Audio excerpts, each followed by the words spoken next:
Good evening, everyone. I'm Catherine Fitzgerald Wyatt, and I thank you so much for joining us this evening for the Library of Virginia's program, Sacred Spaces, Preserving African American Cemeteries.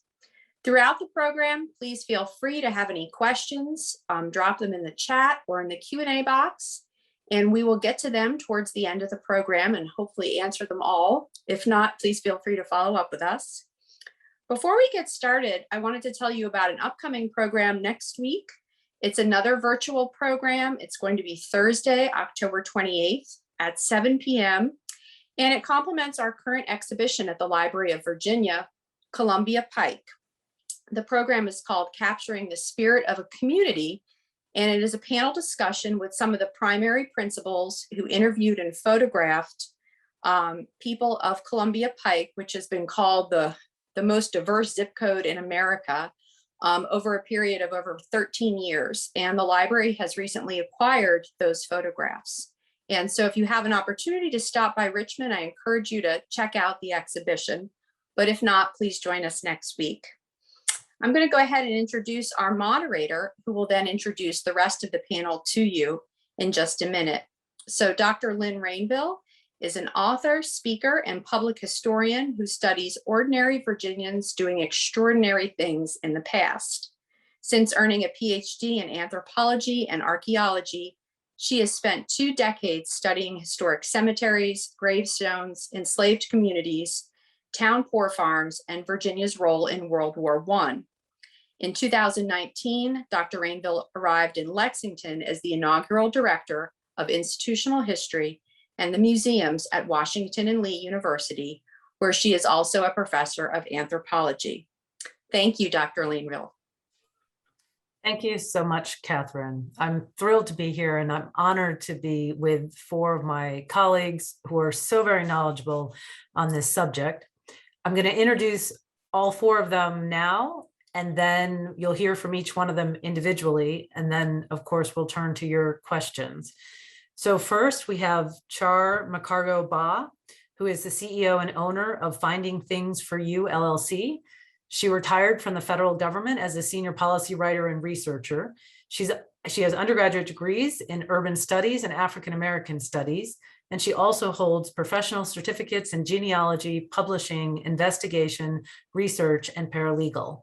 She has been a genealogist since 1981, appearing in numerous television interviews and documentaries. She's currently working on 6 major projects: the Gunston Hall Plantations Enslaved Descendants Project in Fairfax, the Virginia Theological Seminary's Reparation Project in Alexandria, the Alexandria Descendants of Ramses Public Housing Project, and All Saints Episcopal Church Sharon Chapel Enslaved Recognition Project, also in Fairfax. 5 of these projects are locating descendants of enslaved people. Next, it will be Michael Blakey, who has a PhD from Massachusetts Amherst. He's the National Endowment for the Humanities Professor of Anthropology, Africana Studies, and American Studies, and the founding director of the Institute for Historical Biology at William & Mary. Blakey held professional professorships at Spelman College, Columbia, Brown, La Sapienza, and Howard University, where he founded the W. Montague Cobb Biological Anthropological Laboratory.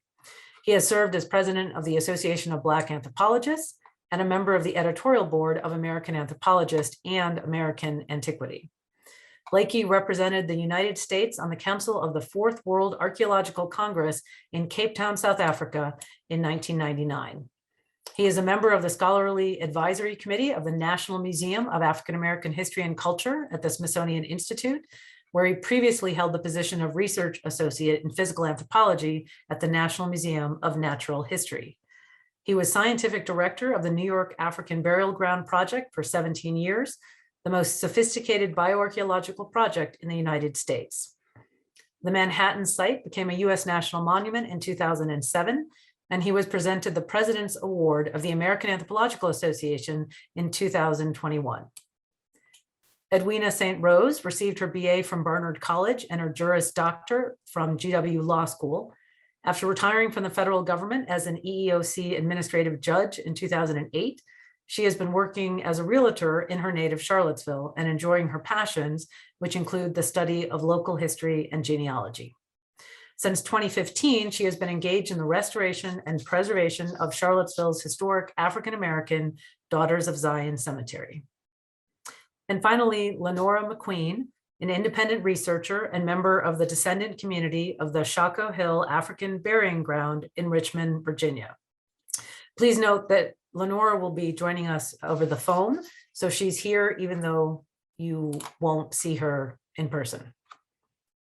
So, Char, if you don't mind starting us off with your comments and research. I'm sorry. I started doing genealogy back in 1981 with little or no oral history in my family. So I got interested in cemeteries, and I would visit cemeteries and take the name of the person and then take the date they died, the date they were born, and I started doing research. Then I found depositories that had information on the ones who did not have headstones. Became very good at that. I was able to find descendants of people who had died before the Civil War and shortly after the Civil War in my own family. And I was able to help others do the same. And I'm now presently in demand and working in locating descendants of Civil War cemeteries and before the Civil War. One of the projects that I'm working on, which you mentioned, but one that was not mentioned was the Virginia Theological Seminary. Though it's not a cemetery project, but I am locating descendants. And my processes that I use to locate descendants, I leave no stone uncovered. So I go to cemeteries, I look for, if I know that the family buried at this particular place, I will go there. I immediately would know, immediately when I walk in, I know that if I see any flowers or anything at a cemetery, for instance, a person died in 1928, I saw flowers at their cemetery. This was in the summer. I say, I know I can find a descendant. Somebody is coming back here to visit. And I left a laminated business card, and 3 months later, their descendant called me. So people think that, you know, you're dealing with cemetery, you're not able to find people, you're not be able to find anything about, but there are stories that people in the cemetery had lives, they lived, and their stories are there. It's just that you can find out about them.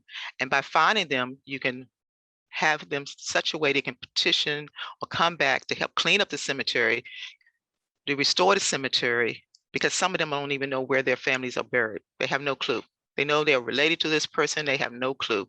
And so in researching, using genealogical skills to uncover a lot of people at cemeteries to find out about what their lives were like when they were living is very rewarding and can be done by anyone who will put the time in, because it is time. It takes a lot of time to be able to do this type of work. And so my experience been from the historian part is actually my second book is all about the Freedman Cemetery that I worked on in Alexandria. 1,800 people buried there. I was able to locate 172 families and who did not even know the cemetery existed because it was under a gas station. And doing construction, expanding Woodrow Wilson Bridge, it was discovered remains, archaeology came in, and I got a call and they say, Char, do you think you can find any descendants? And I said, anything possible. And so far, 172 families, which ends up being thousands of people, now know that got family members are buried there. The cemetery had no headstones whatsoever. But it did have a ledger book that listed the people who died there from a chaplain who was responsible for burying the people there. And he recorded it in a ledger book because that's how he got paid. And so the ledger book was there, and I had a name, I had a location, and that's all I needed to have to be able to locate what I need, be able to research and locate people. Great, thank you. Michael? Well, I'd like to start on the personal connection I have to my family's cemetery in Barboursville, Virginia. that's on our home place where my great-grandparents bought land right after the Reconstruction. And it's a location that's at the heart of my family's identity.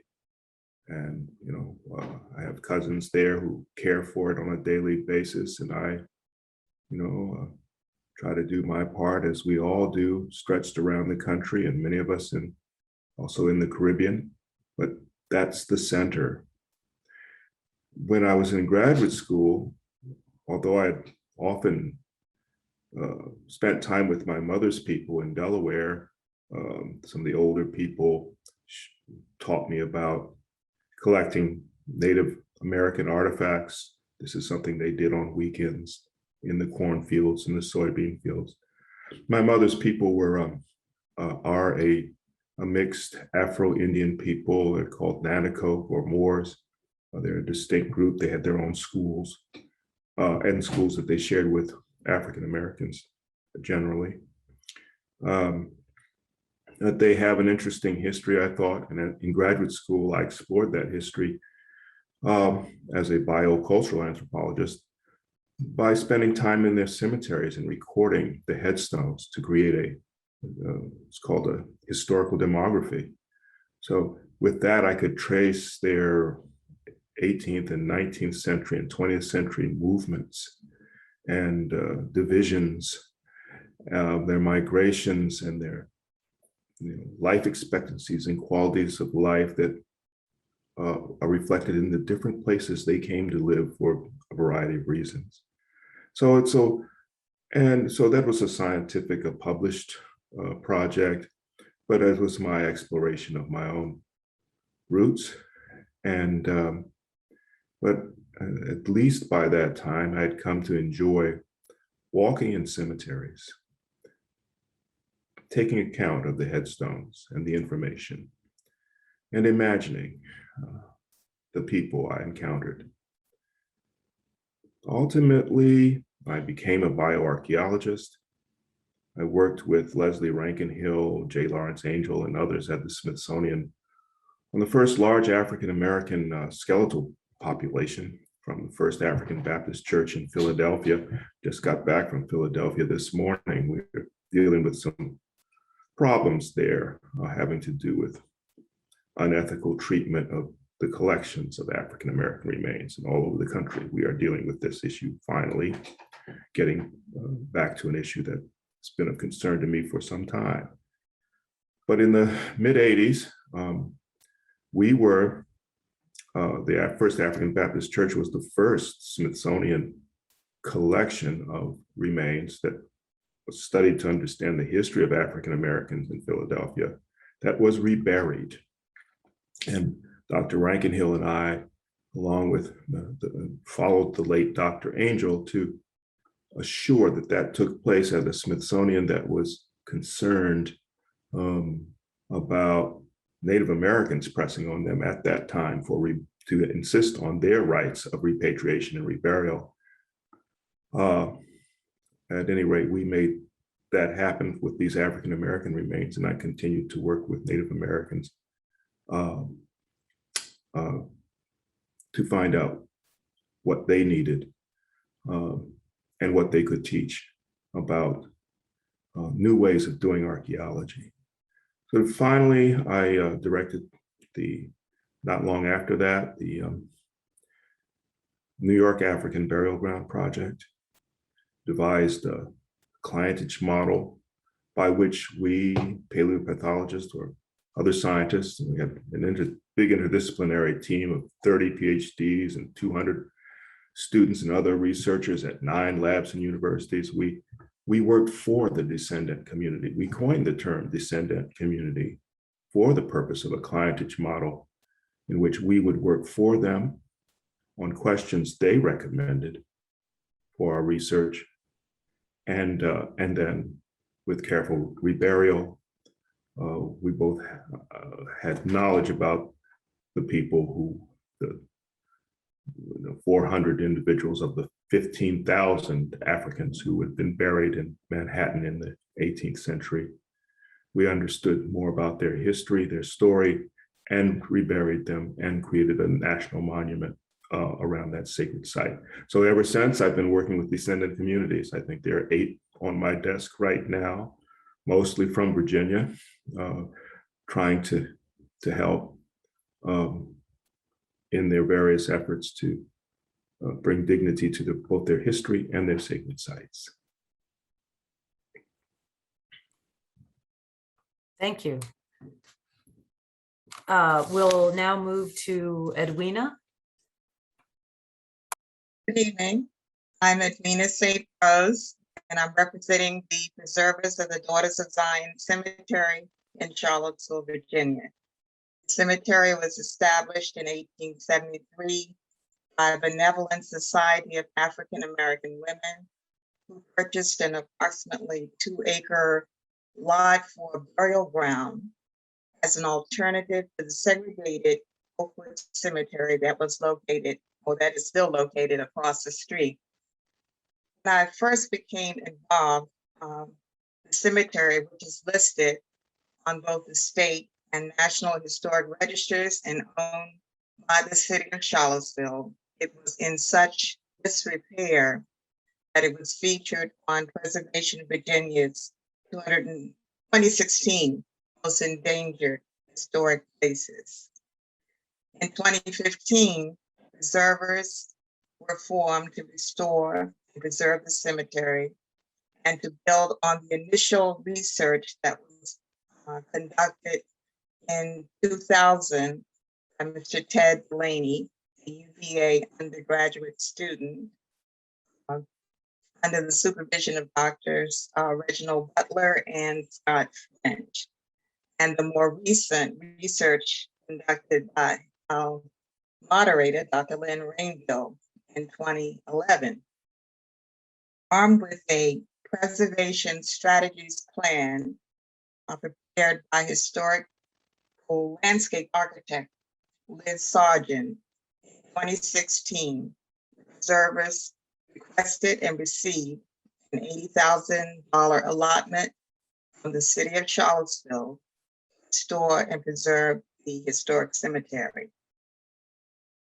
Since that time, we've had most of the extinct markers restored, replaced.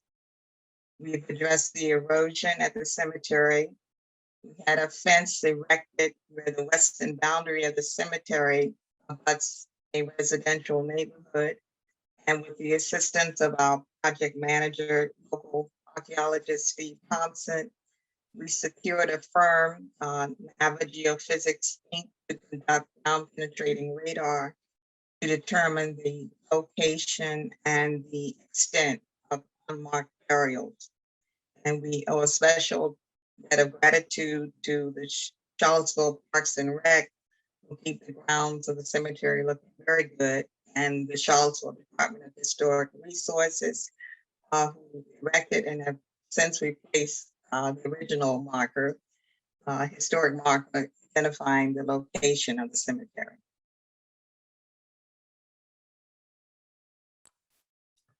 Thank you. And Edwina, I assume it's okay that I can put in the chat the Facebook page for the preservers? Oh, it's wonderful. Thank you very much. All right, Lenora.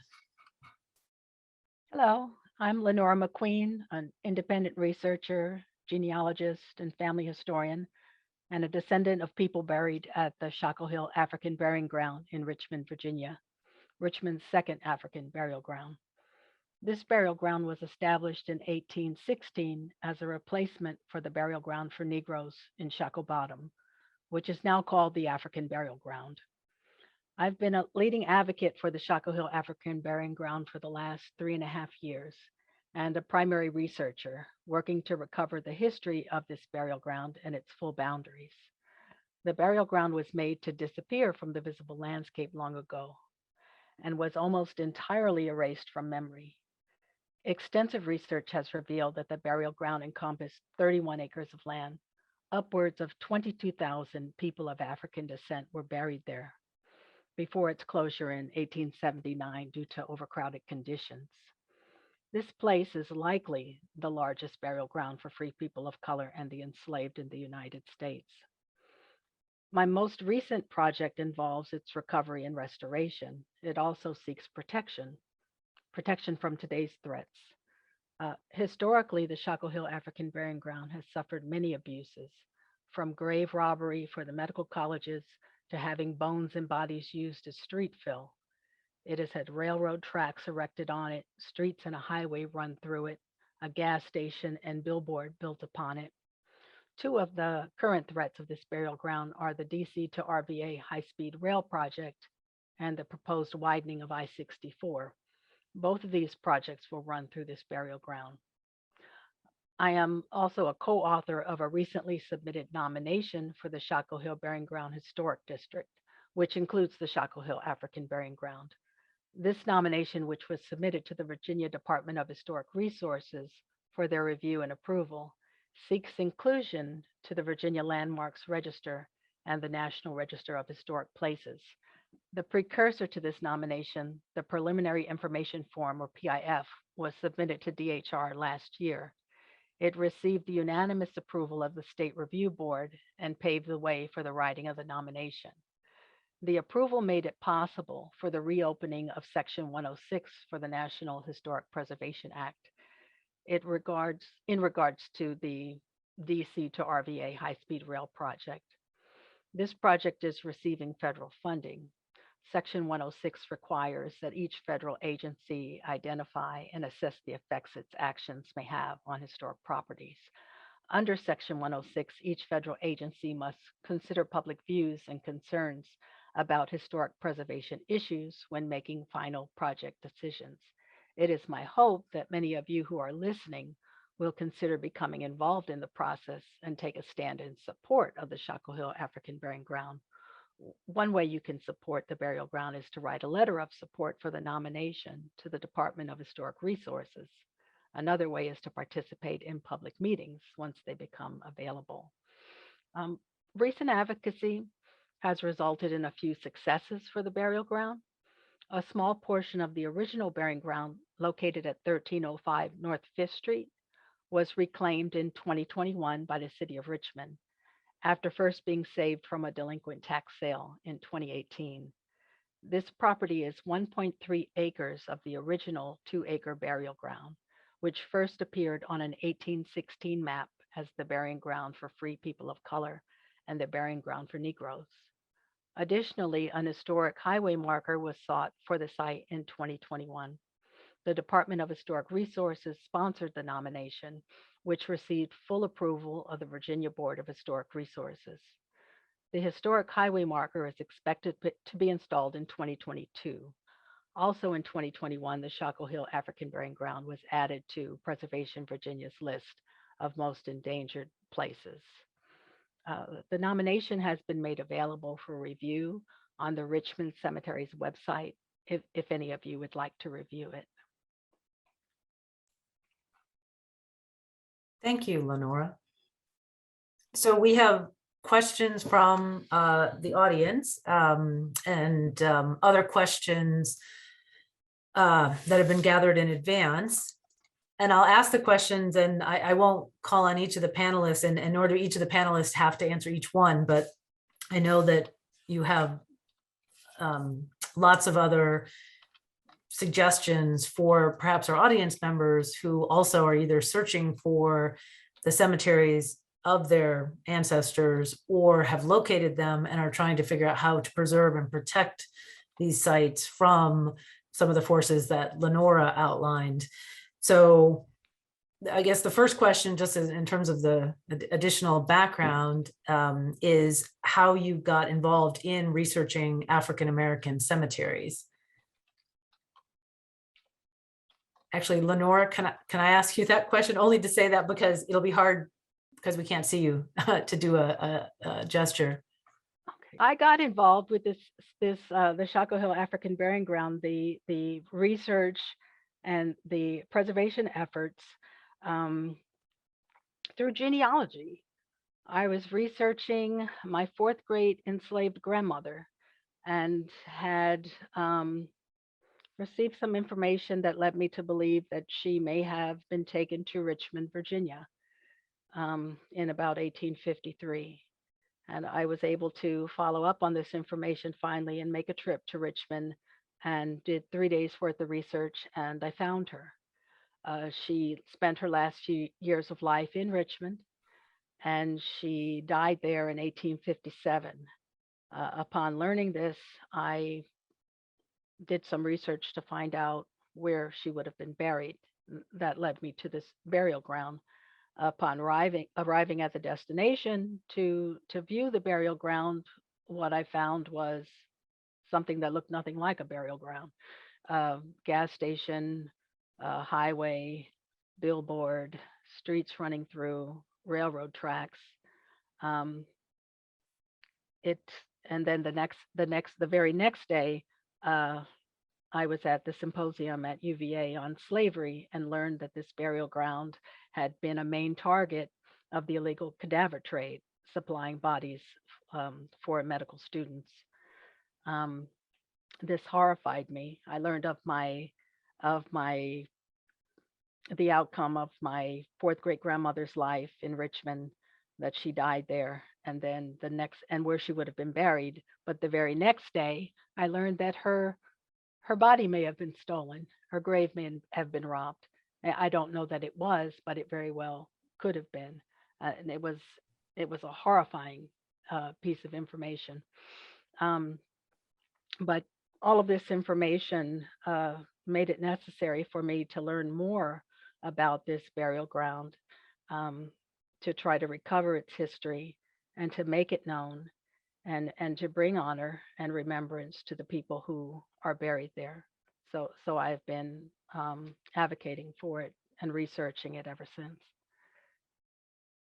And we should mention here also receiving well-deserved, not so much publicity, but there are very lots of newspaper stories about your hard work. And as you said, there are probably over 22,000 burials, and only parts of it right now are secured, but it's very much an ongoing project. Oh yes, very much an ongoing project and quite threatened.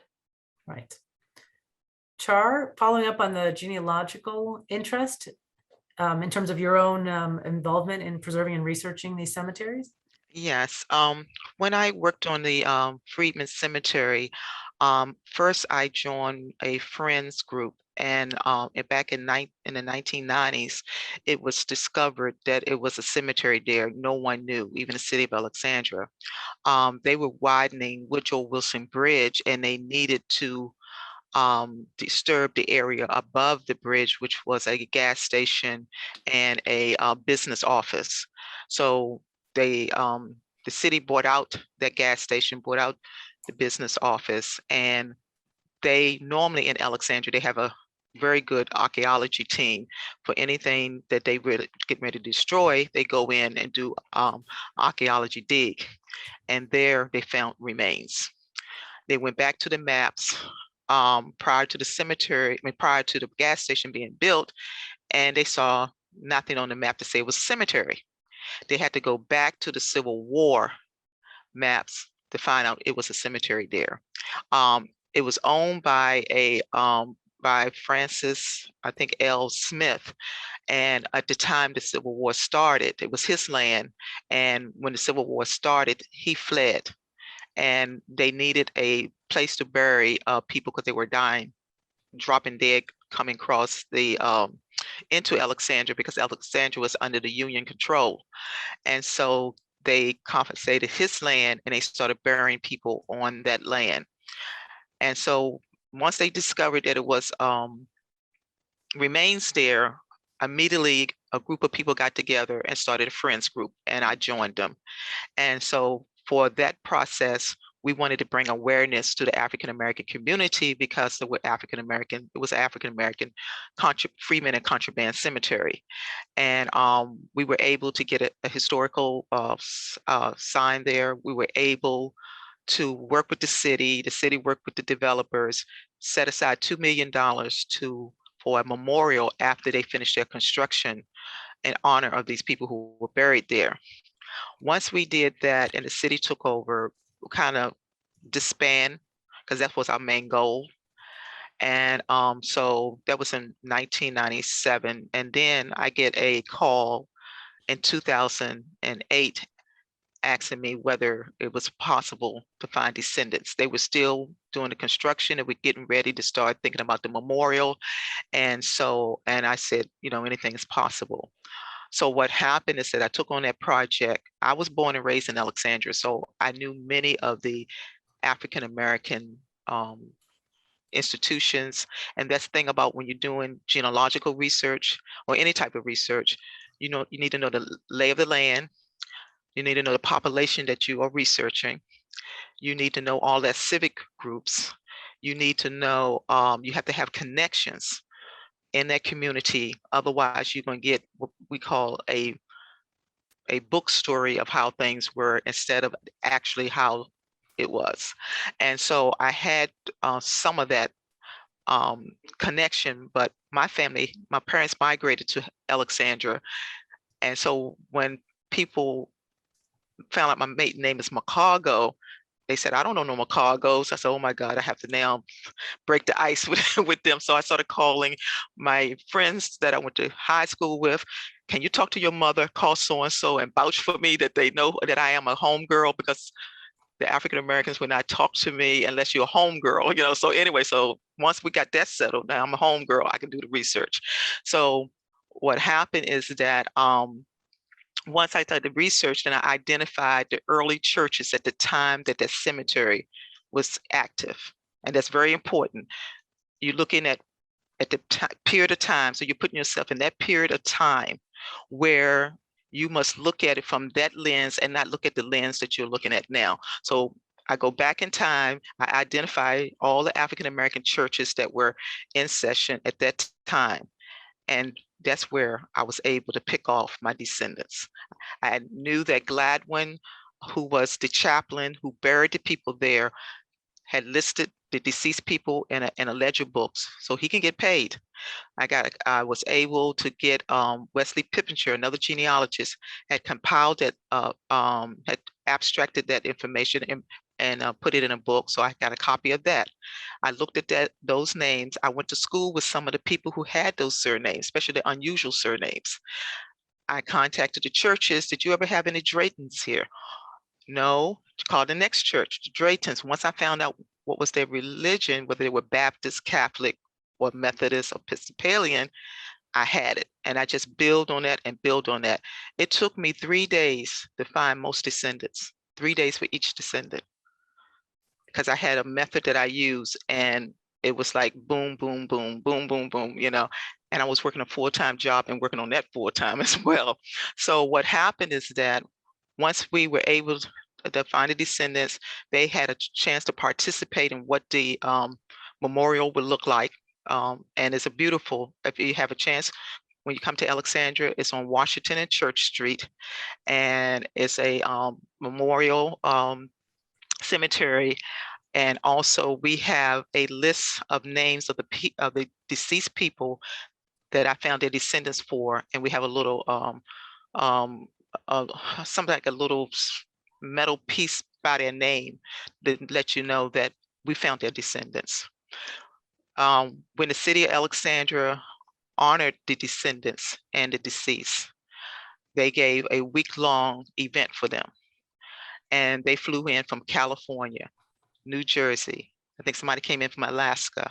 They were coming all over. A great deal of them lived in the area, in the Northern Virginia area, in Maryland, DC, and in Alexandria, Orange County, different parts. They came, we had within that week, we had over 1,000 participants. Every newspaper ran articles. Channel 7 was on site, Channel 4, all the news channels in the area was on site.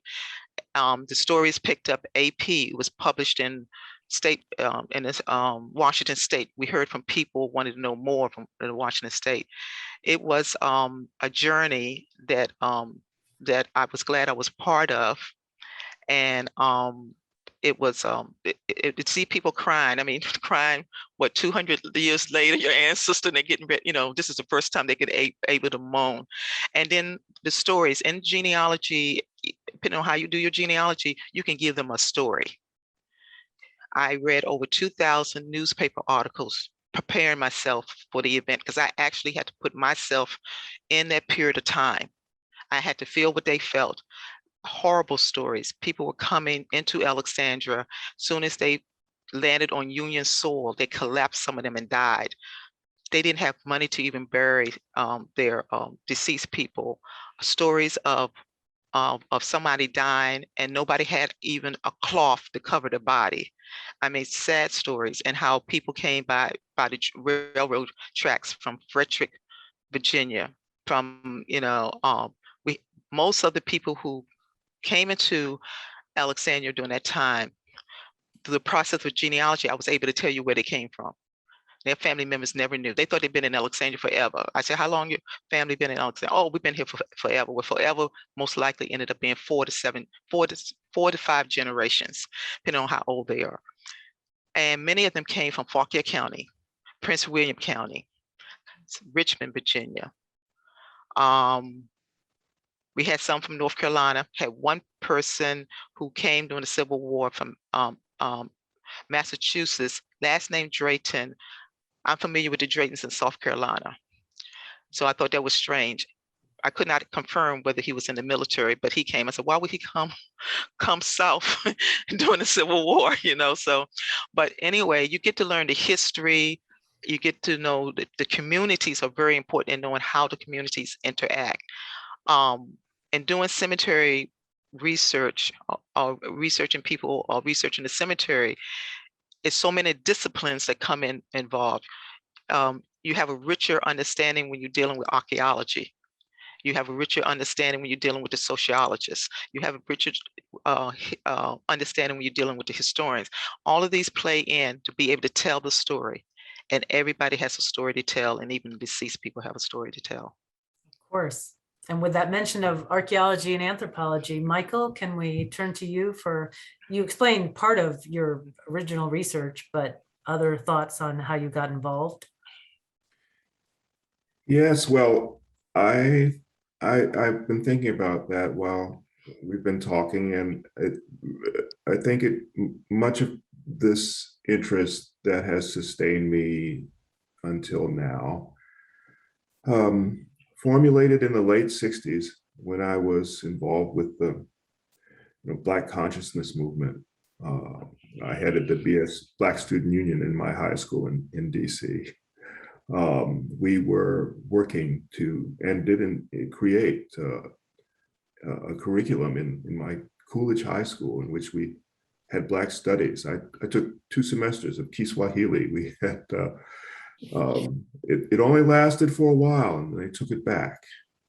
This is an ongoing struggle. But it was clear to me, since I'd always been interested in science, I'd done archaeology from, I'll just say I was a kind of a science fair guy. The science fair was my big thing every year, and it was usually in marine paleontology or archaeology. Those artifacts I found in Delaware, I read about and interpreted and put on display. And when I was 15, I worked at the Smithsonian, working with Native American remains, a project of my own design under some of the supervision of some of the great paleopathologists at the Smithsonian. So by the time I was in high school and moved by this Black Studies movement, these things came together in some way.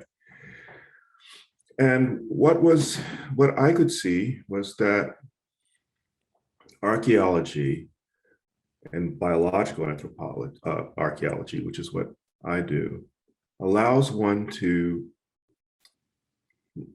restore a history that's not written about. The history of people who are not,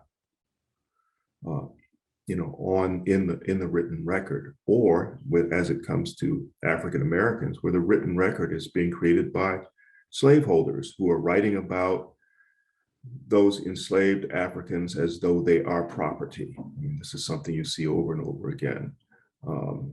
Sometimes the best information you can get is from legal debates in court over property, but some of the humanity leaks out. And so the history of African Americans and of slavery needed some of the kinds of tools that I was interested in. The study of artifacts was my first interest, and then where there are no artifacts, the bodies of human beings tell many stories. I think we often think of it in terms of forensic cases, but what I do is not for the courts and the police. It's to reconstruct with paleopathology the ages of the individuals, their sex, conditions that affect the body like work and nutrition, and many other things that when used alongside historical documentation, fill in gaps of the historical record. And then certainly by the late 1980s, working with the World Archaeological Congress, the first organization of archaeologists who were trying to come to grips with what indigenous people around the world were complaining about. And what they were complaining about was the appropriation of their remains and sacred objects for the storytelling of the descendants of the colonials and the settlers. Again, there are many biases that they were concerned about, but in essence, they were being objectified in the museums as collections when human beings, since the origin of our species, feel it is important to give funerary treatment to our dead and to, in sacred space, create this element of human dignity that's often more important than the stories, and certainly more important than a lot of the objectified stories colleagues were telling. So there I was, trying to, I had on the one hand, this idea that seemed progressive of being able to go back and, find the stories of how we lived. And in New York, the questions that African Americans wanted answered had to do with their origins, their transformation from Africans to African Americans, the physical quality of life during their enslavement, and resistance, which is another one of those things that marks humanity as opposed to domesticated animals. They resisted in every way, all of the time. And that's what they wanted to know about, that humanity. And so we sought to you can find our reports on the National Monument site, 2,500 pages. But we worked with the community trying to address this ethical dilemma that we ran into there and that Native people also helped us understand, so that we could have the science at the behest of the community, using their questions so that it became their project, the descendant community in particular, these African Americans and African descent of people, communities, and tell the story and rebury remains, rebuild sacred space, that these could go hand in hand, and then finally, I think, Lynn, you were a wonderful contributor to the Remembering Project that Autumn Barrett and I directed for the MLK Commission of the General Assembly, where we went around and talked all over the state, and talked to it's about 50% African American, 50% Euro American, to historical societies, and asked how they would like to memorialize the sesquicentennial of the Emancipation Proclamation. We asked, at first, the representatives of the General Assembly had ideas about what these communities should do. And I'll just tell you, they thought we should place take them American flags to place on the cemeteries of the enslaved. Coming out of the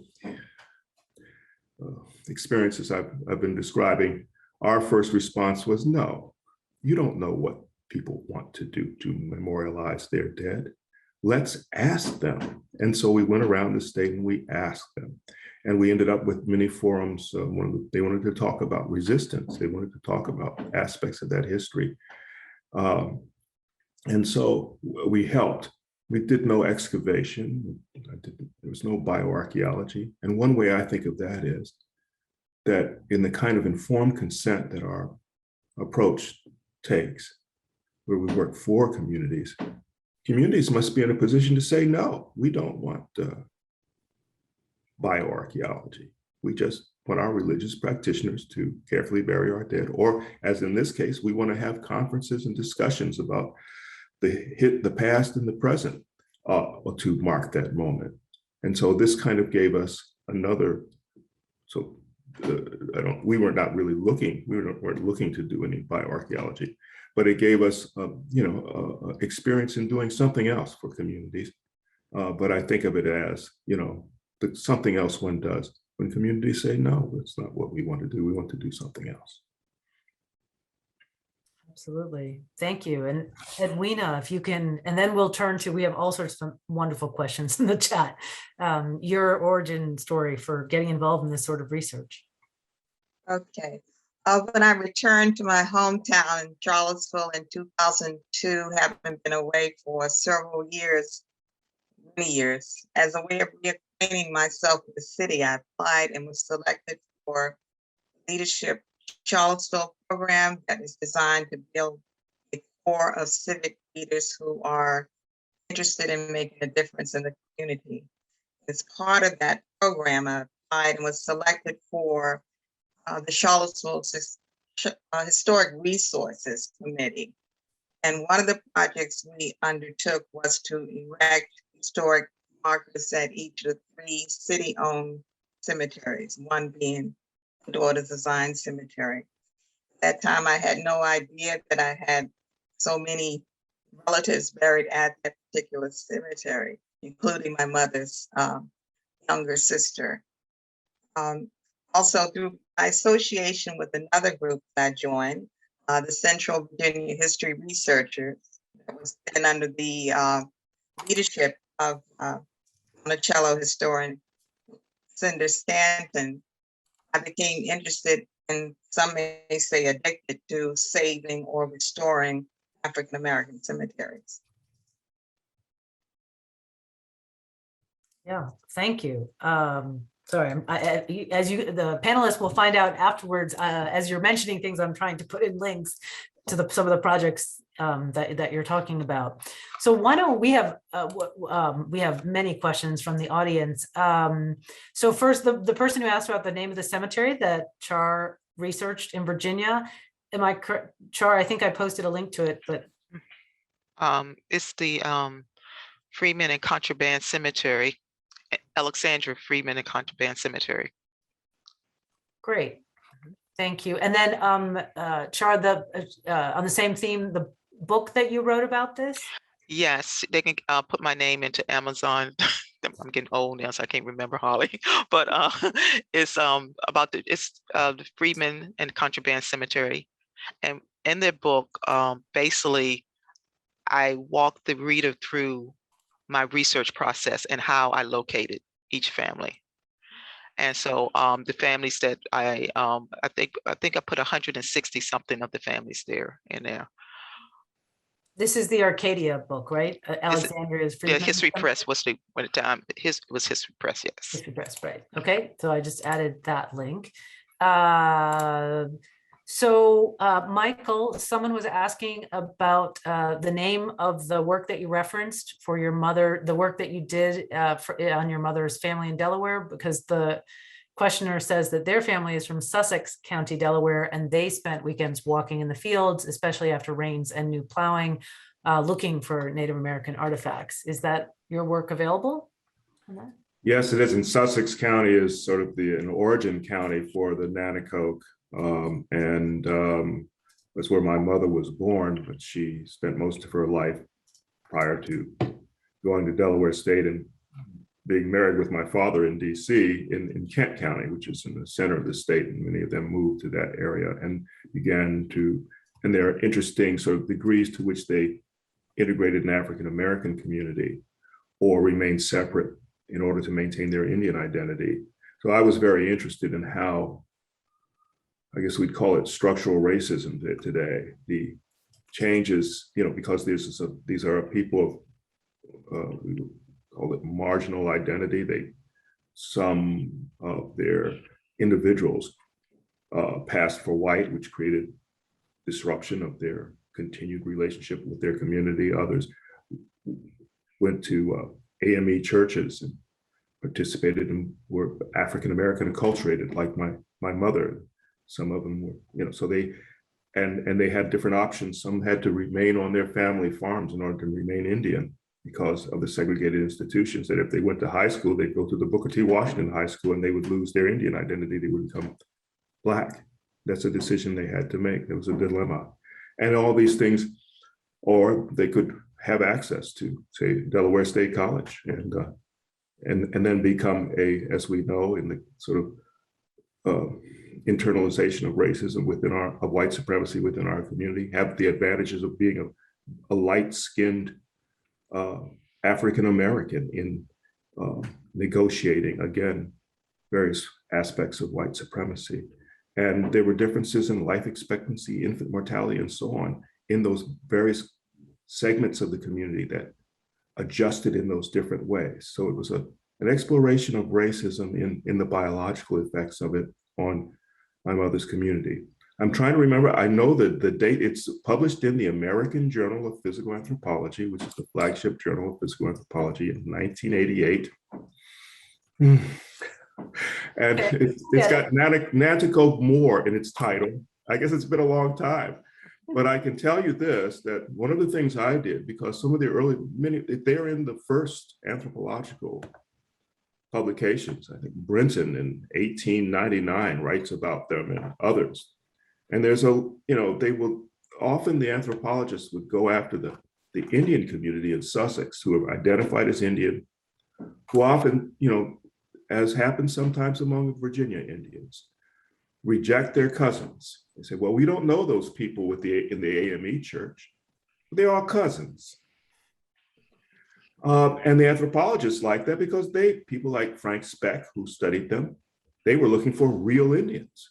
So they didn't like the fact that they were, the less mixed they seemed, the more they liked them. And in fact, Speck went out west to the Four Corners and found some crafts that he brought back to Delaware so they could learn to be real Indians. But at any rate, what I did was, in order to understand the story I had been brought up to understand, is I said, this is one community. One way to look at them is as one community that's fissioning. So I refer to them in the article by the hyphenated term, Nanticoke Moor. Some, rather than they're the real Indians and then there are the Moors. These are all first and second cousins. They're leaving the same communities, moving back and forth, but separate, different identities. And so I know that's in the title. 1988, American Journal of Physical Anthropology on Nanticoke Moors. Yes, well, we will find. I found actually a link to all of basically every single, your William and Mary site that has all of your articles, but not that one. But we'll get it. Actually, Michael, can I just piggyback on that for one moment? You had referenced, you referenced NAGPRA, Native American Graves Repatriation Act, and I'm wondering if you can comment. Justin Dunavant and some other colleagues have recently written an article that proposes, NAGPRA was enacted in part to protect Native remains. And so more recently, given the threats that Char and Edwina and Lenora pointed out for unfortunately, many historic African-American graveyards, one proposal is to create a somewhat similar an African-American graves repatriation act. I don't know if you could comment on that. I could say a little about it, yes. So recently, Justin Donovan and other members of this relatively new, I guess it's 5 or 6, maybe it's 10 years old, Society of Black Archaeologists. That is an international organization that's grown quite beautifully. I mean, I remember when there were 5 of us, they say there are 50, at least around the world, in this organization. And they're quite progressive, also working with another organization called Sapiens and other African-American and ally archaeologists for legislation like NAGPRA that will cover African-Americans. And they're still working it out, but it would be, I'm sure, sufficiently like the language I've seen, because I've been able to chime in on it a little bit, will provide descendant communities the rights to determine the disposition of their dead. Of course, now also there's a lot of furor around collections of African Americans, as there had been around the collections of Native Americans in the late 80s that led to the NAGPRA in 1990. And so this is a time when, because have been some ethical violations in Philadelphia, right, and in New Jersey, at Penn and Princeton, recently, that have been so bold that a young girl named Africa, who was bombed in 1985, killed by the MOVE bombing. She was one of the members of MOVE, which is an ugly thing altogether, that they would bomb this group of people and a whole city block. And then they gathered her remains, and the medical examiner's office in Philadelphia gathered her remains, and they ended up in the hands of a couple of physical anthropologists, Alan Mann and Janet Monge. And Monge just very recently used her remains in a demonstration of what a burn victim looks like in an online class. So clearly unethical. Would they have done that with a little white girl? And they should have gone back to the medical examiner. Why did she have them at all? But this is, again, the kind of objectification that some of my colleagues have been doing, and they are being, it is burning them right now because they are under strict scrutiny. I'd say I'm probably on 4 different task forces: the anatomists, the physical anthropologists, with the folks you're talking about in archaeology who are working for legislation, and the Smithsonian. They've all got to find a new way to address these collections. And in the late 80s, I was on the Commission on the Treatment of Human Remains of the American Anthropological Association, late in '89, just before NAGPRA was passed and the anthropologists were trying to catch up and figure out what position they should take. Now, the American Anthropological Association, that is mainly cultural anthropologists who actually don't rely on human bones, were fairly favorable out of that commission to the Indians' demands to determine the disposition of their remains. But I will tell you, I was urging that all people have such rights, and particularly African Americans, because I could see, and what happened, it was pretty clear that as my colleagues no longer had access to Indian remains, they started moving on to other people, or then NAGPRA only covers federally recognized tribes. So there are people at the Smithsonian and they're all over Virginia, when Virginia tribes were state recognized but not federally recognized, or Maryland tribes, they would go after those remains, or African American remains, right? Because they didn't get it. They thought these were natural objects that belonged to them, essentially. So, but in '89, I think it was really committee maneuvering, because I thought we had come to that decision, and then I found in the final writing that no, they stuck only the American Anthropological Association with Indian rights. So here it comes again, right? It comes back, doesn't, the truth crushed to earth, rises. And now I think we will deal with that issue. And it's good to see there are many ways in which it's being addressed. Although one must keep one's, shoulder to the wheel, because it's like one of the things I think we're seeing in these cemeteries as a whole in our conversation is that it just reflects what people are usually calling today structural racism. This is just a piece of the many pieces of discrimination that Black people face, and Native people face it too. And so, it has to do with the neglect, the municipal neglect of Black cemeteries. It has to do with the fact that cemeteries from slavery are on other people's property, and the people who built the wealth on that property have been moved off of it. There's all these aspects, and then they fall through they're not covered by NAGPRA, and they end up in museums, and they become the property used in death by those who may be more concerned with their own valor than a critical story. Right now we're hearing all about this, impugned term critical race theory. There is the opposite of critical race theory, and that is sort of the mainstream Eurocentric history and story about why we are where we are. And sometimes the bones are used in that in complex ways. So I hope that this legislation will lead to, I imagine it will lead to, African-American descendant communities having control about what will happen with their remains that are in museums.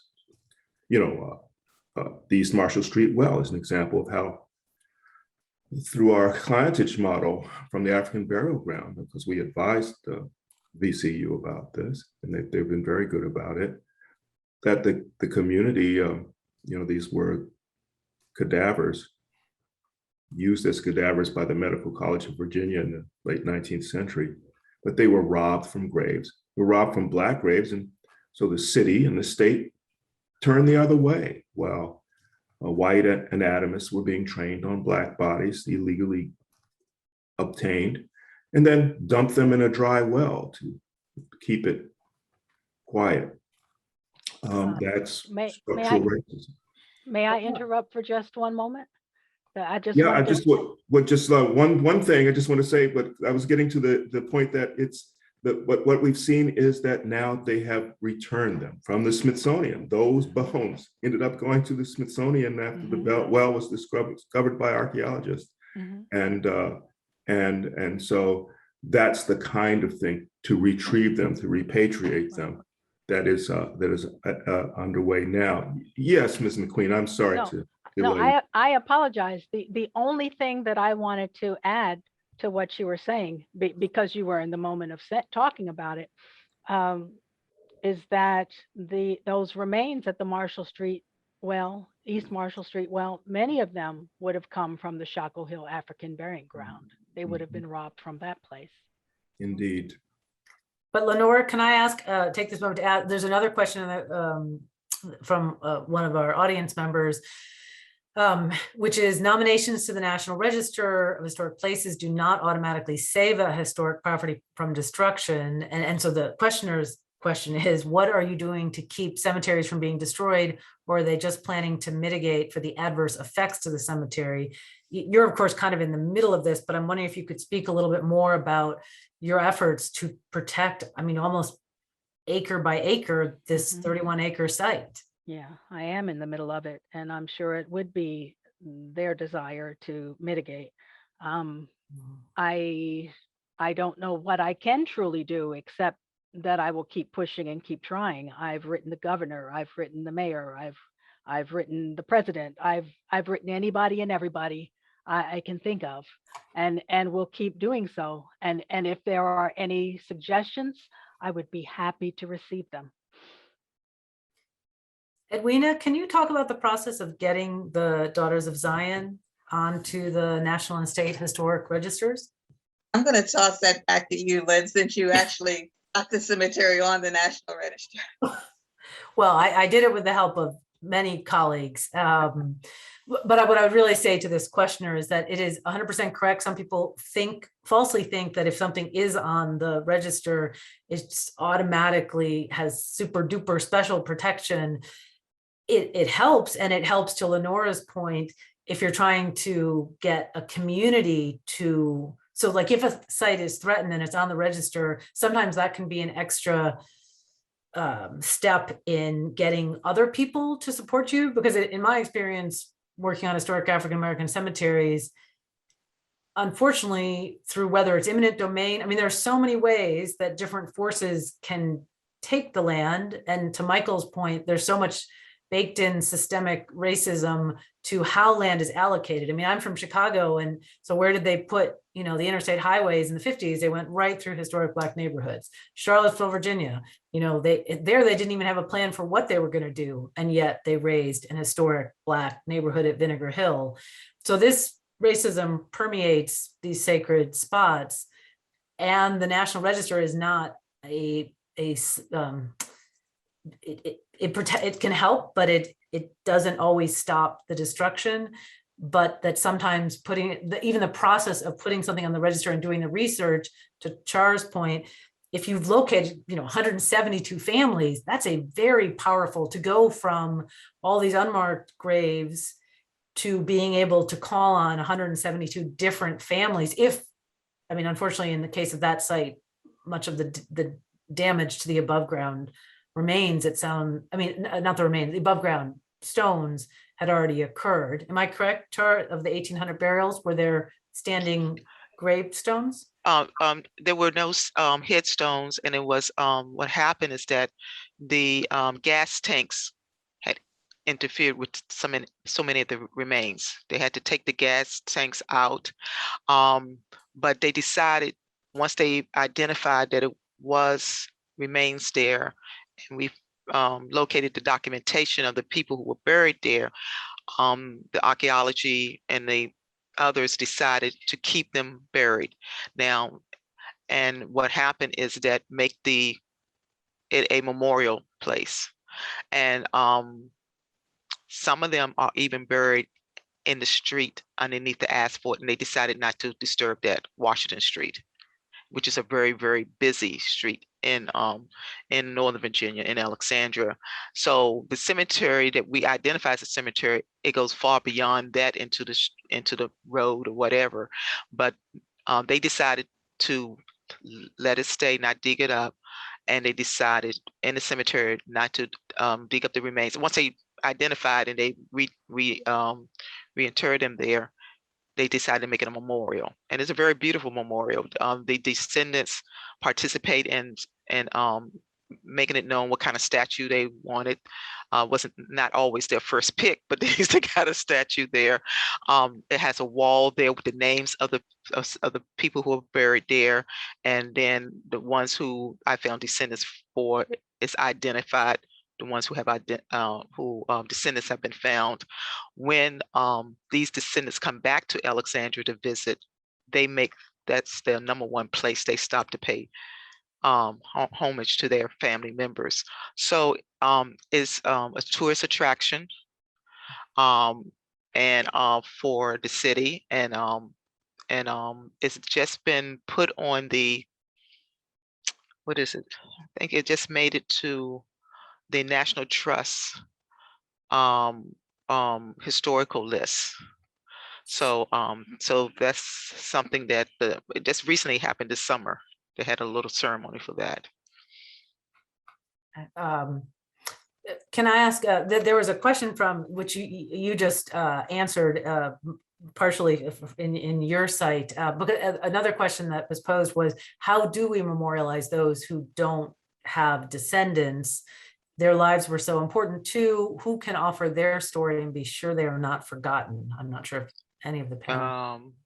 In my case, once you research him, I believe in bringing him back alive, and that's what I call it. Research the deceased people, find as much as you can, and if you can contact their families and actually make their lives known to the public. I remember I was writing an article. I write for the Alexandria Times newspaper. I have a column called The Other Alexandra. And was looking for a story, and I ran across a cemetery in Baltimore that had a baseball player named Leon Day. So I said, that's interesting. We have Days in Alexandria. I mean, Day is a common, it's more common than you think name. I did not know the person was from Alexandria himself. So I researched him and found out that he was born in Alexandria. And I did quite a bit of research on him and found out that his family left Alexandria when he was like a young boy, 4 or 5 years old, and went to Baltimore. And he got involved later on in baseball and became a very well-known baseball player. And but if I didn't take the time to do the research and to bring that man to light, he would not been known in Alexandria, and he was from Alexandria. And that's why I tell people cemeteries have lots of stories. You can bring these people back to life. You can make their lives known to other people. And writing Leon's story, I get a descendant of Leon who read the story. It doesn't even live in Alexandria, contacted me. He's in New Jersey, but he read the story, so and then Alexandria was so happy because now they have a homeboy they can brag about who played baseball. So so to me, it's just not once you restore the cemetery, you don't want it to be forgotten again. And if you restore it and don't do anything else, believe me, in the future it's going to be endangered again. You got to bring those people to light. You have to make their lives seem important. You have to have people talking about them. I always say Black history comes every year, but we hear about the same heroes of Black history. We have heroes within our local community. It's in the cemetery and nobody's talking about them, who were activists in their own time, in their own period of time. Nobody knows about them. We focus on national, but what about the local history that will show you what the community is like, what these people did in the community, business people, all of these people, they can be brought to light. And it's not as hard as you think it is, but it's a lot of work. And sometimes it's the work that people don't want to do. Mhm. And I would just add, I would add quickly to that question that although sometimes, of course, it can be very difficult to find descendants, like mathematically, if you start with 2 people, they're direct descendants within 10 generations. Direct descendants would be 1,024 people. So when you think of a cemetery that has 1,000 burials, like you said, Char, there are descendants. It's a question of locating them. Yes. Michael? Oh, sorry. Well, I just wanted to say something I think, that connects with what you both said, and that I think we want to be clear that we are also talking about descendants well beyond the notion of lineal descendants. And the National Trust for Historic Preservation has a rubric out now as of 2018 in which they use a definition of descendant community that's very similar to the one we used in New York. And these are, say, descendants of the Montpelier plantation that James Madison owned, consists of the people not only who knew that they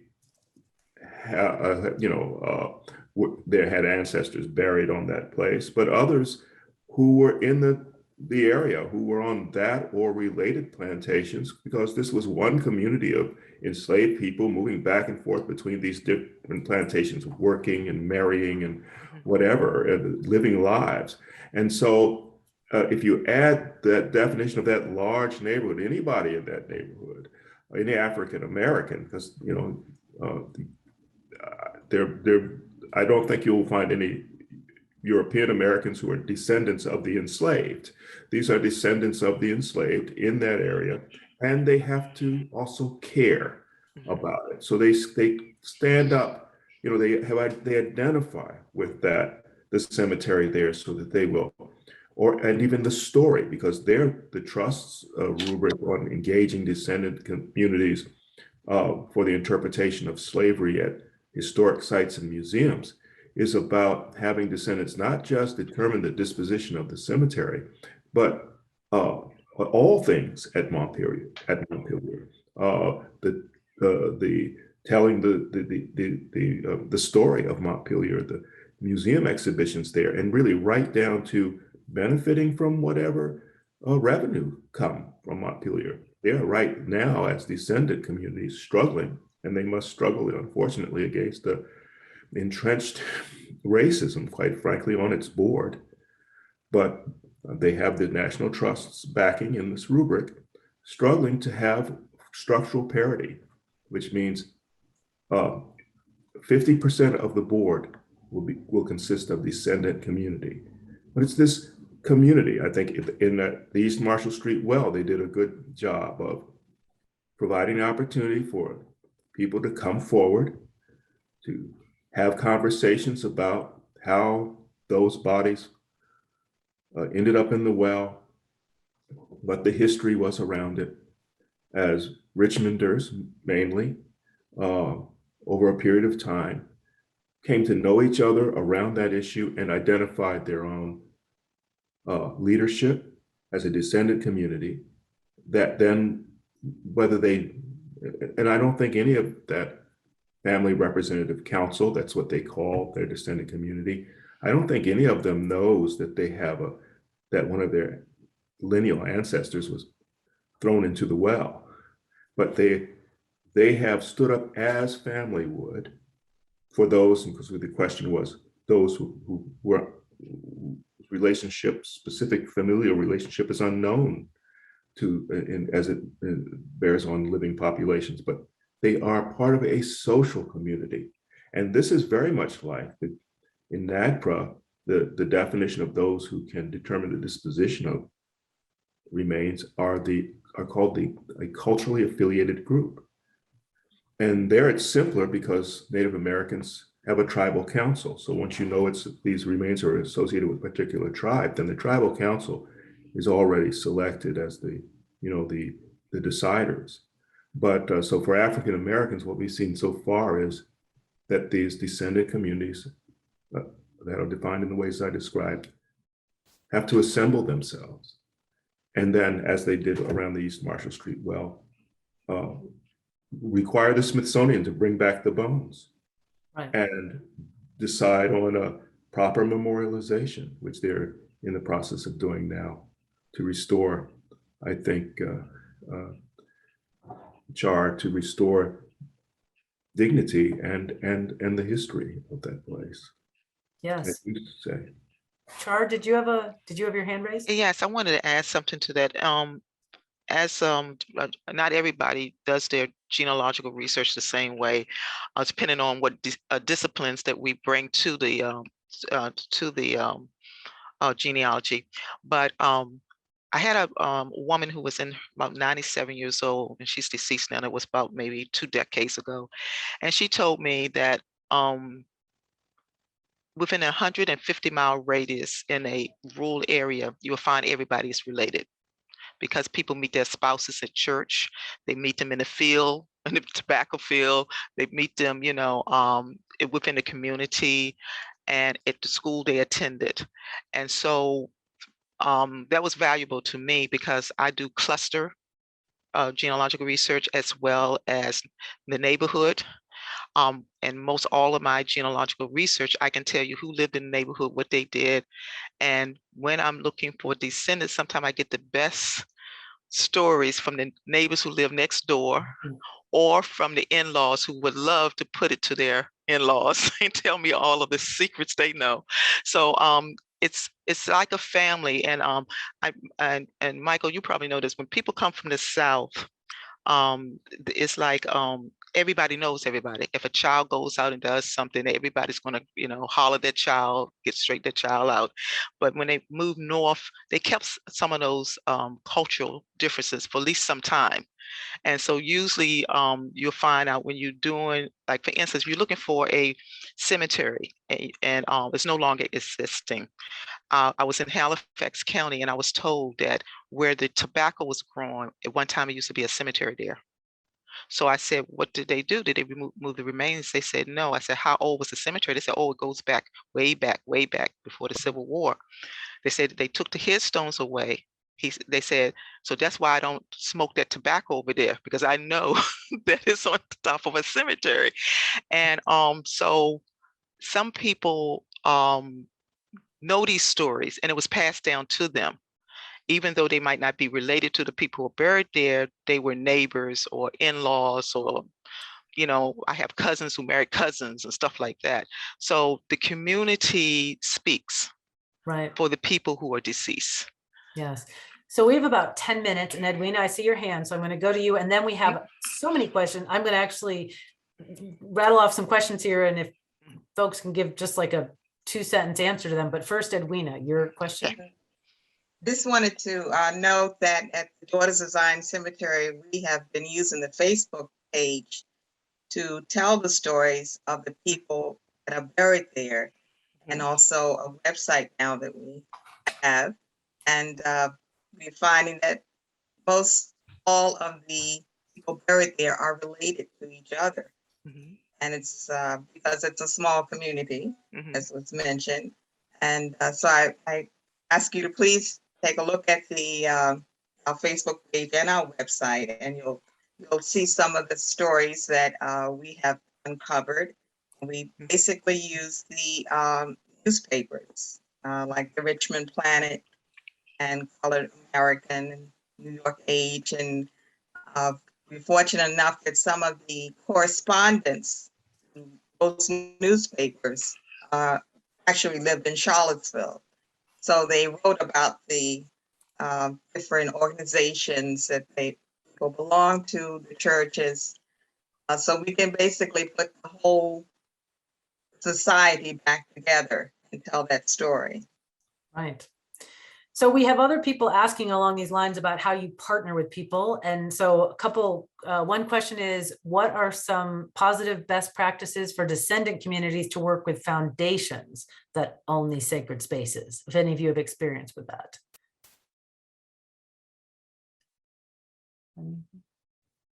Michael? Well, my best experience is with James Madison's Montpelier. They worked for 20 years because the staff realized that at one point they wanted to have a family reunion. I'm a descendant in my family's cemeteries down the road from Montpelier. So I was involved very early on, both in a couple of different capacities. So, but for the 20 years ago, the staff wanted to have a family reunion. And then as it emerged, you know, people realized these Black people who they were inviting, realized that, you know, you're asking us to have a family reunion at a Holocaust site, right? As a way of expressing the issues that increasingly came out and got worked with. The noble thing is that the staff stepped up. Archaeologist Matthew Reeves, you know, Elizabeth Chu, Pat Imhoff, you know, the director at Imhoff, I think at first kind of, you know, did a double take. I don't think she liked that idea so much. You know, at one point I said, well, you know, I see the plantocracy is back because you have got all these garden parties with all these white people on the lawn. Is how that's the, you know, so I don't think she liked that, but she was willing to think about it and wrap her head around it. And that staff increasingly held conferences with descendants. And it's a National Trust property. So the trust got involved. Ultimately, you know, Brent Leggs, who has a fund for African-American preservation, got involved. And so it's been a good experience. You talk about, you know, the descendants are working on family, as you suggest, Char. We are working on family as we talk about this place and, you know, what our relationship should be to it. And with the staff, this good growing is white people by and large, though that will be changing to, you know, a more diverse group. We all agree that we are working on community between that family and that staff. But then we hit, a few months ago, we hit the board, and in that was entrenched racism, entrenched whiteness. They hadn't been paying attention to this, all this, it seems to me, all this discussion with Black people. though they were reported to on a regular basis for 20 years. But now they will have to respond to the trust's rubric and this organized descendant community, and that's important. They are 401c3. You need to have a real organization of descendants so that they can't be picked over or divided and conquered or tokenized. And they are a strong group, the Montpelier Descendants Committee. And I think, and they will win the day. And we will see with the backing of the trust. That's a foundation that's Right. seen something new. So that's my best example. That's a powerful one.